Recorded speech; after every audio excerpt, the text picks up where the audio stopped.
A reading from the Holy Gospel according to Matthew.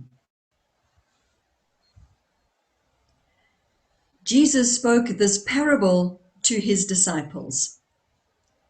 The kingdom of heaven is like a man on his way abroad who summoned his servants and entrusted his property to them.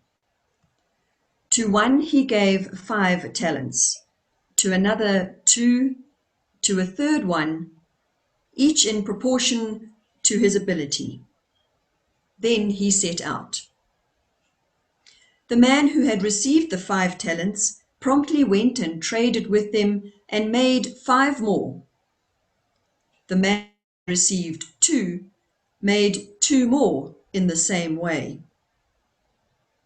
But the man who had received 1 went off and dug a hole in the ground and hid his master's money. Now a long time after, the master of those servants came back and went through his accounts with them. The man who had received the 5 talents came forward, bringing 5 more. "Sir," he said, "you entrusted me with 5 talents. Here are 5 more that I have made." His master said to him, "Well done, good and faithful servant. You have shown you can be faithful in small things. I will trust you with greater. Come and join in your master's happiness." Next, the man with the 2 talents came forward. "Sir," he said, "you entrusted me with 2 talents. Here are 2 more that I have made." His master said to him, "Well done, good and faithful servant. You have shown you can be faithful in small things. I will trust you with greater. Come and join in your master's happiness." Last came forward the man who had the 1 talent. "Sir," he said, "I had heard you were a hard man, reaping where you have not sown, and gathering where you have not scattered. So I was afraid, and I went off and hid your talent in the ground. Here it is. It was yours, and you have it back." But his master answered him, "You wicked and lazy servant, so you knew that I reap where I have not sown, and gather where I have not scattered. Well then, you should have deposited my money with the bankers, and on my return I would have recovered my capital with interest.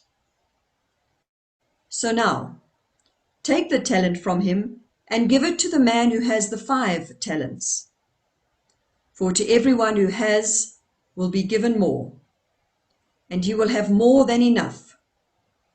But from the man who has not, even what he has will be taken away. As for this good-for-nothing servant, throw him out into the dark, where there will be weeping and grinding of teeth." This is the gospel of the Lord.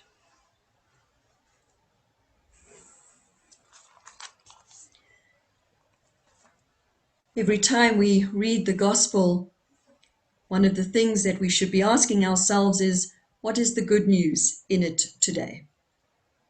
What does it tell us about God, about ourselves? And what response is it inviting from us? So if we look briefly at the text, the gospel, we will see that, I'm sure, that the message is really simple. We have been given gifts, talents, resources, capabilities that come from God, and the invitation is, what are we going to do with that? How are we going to grow it, invest in it, share them so that they become more? Or are we going to be like that 1 talent person who did nothing and hid it in the ground? So that, in very simple terms, is what the gospel is about today. But I think there is a lot more to it that is hidden. And I'd like to now unpack perhaps what is not immediately apparent. To start with, let's reflect on that one talent person, the person who got the least. He buried what he received. Why is that? What caused that? Well, if we look in the text, it's because of how he viewed the master, who's obviously a metaphor for God.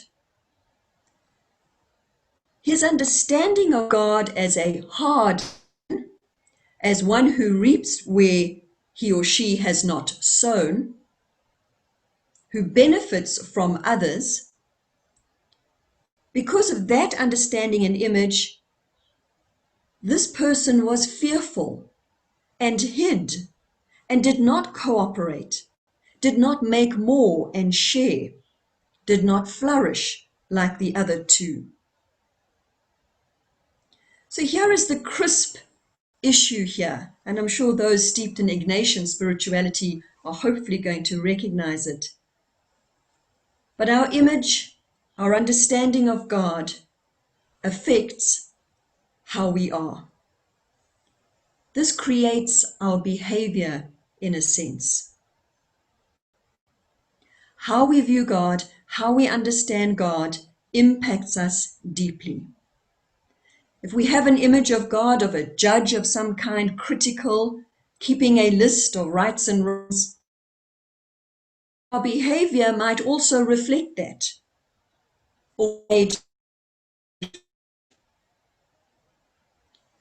Whereas if we had an experience and an understanding of God as love, an understanding that we are the God, that this is one who loves abundantly and generously and powerfully, we will respond to such a God naturally. We too are made in love. We can trust such a God. We will want to spend time. We will want to work with such a God. And so make the 5 talents into 10, the 2 into 4. Our image of God matters. What's so interesting about this 1 talent person is that his image of God came from others. The text says, I have heard that you were a hard man, etc. Wow. So this man has been influenced by what others have told him about God. Who told him? Was it his upbringing, society, media, religious leaders, religion? This person did not encounter, as it were, the real God, the true image of God. And as a result, shut him down. He hid, he concealed, he did not grow and flourish as we are called to do. The invitation today is to ask ourselves, what is our image of God? Have others told you to fear God? And many kinds of religions have done that. Or do you encounter God in your own way and so come to the true image, if you like, of God? So that's the first part that perhaps we can see in today's text. Let's move a little bit more deeply into the text. What is being shown to us today about God? Who is God? What is the nature of God? Well, on the surface of it, it's clear God must have something to do with creation, something about making more. 5 talents becomes 10 talents. This notion of becoming more is somehow in the nature of God. And we know that. Genesis tells us right from the start, God created. God created. One writer talks about God who makes things make themselves. God makes things that are able to co-create, to multiply, to become more. Hopefully we can start to sense that talent is not just such a simplistic notion of trading, but it's about this fulfillment, becoming more, glorifying God, if you like. God makes things that make themselves. God is a creator, a loving creator. God's loving energy is the template, is the blueprint of this universe. God's love overflows and pours into creation. A friend of mine this last week described God and creation and the universe as a pulsating universe. The poet Gerard Manley Hopkins, in his poem, writes, "The world is charged with the grandeur of God." This is the God that we are meeting today. And it's a God who trusts us, who has entrusted to us talents, gifts, beautiful things, essences of truth, and leaves it in our hands to do something with.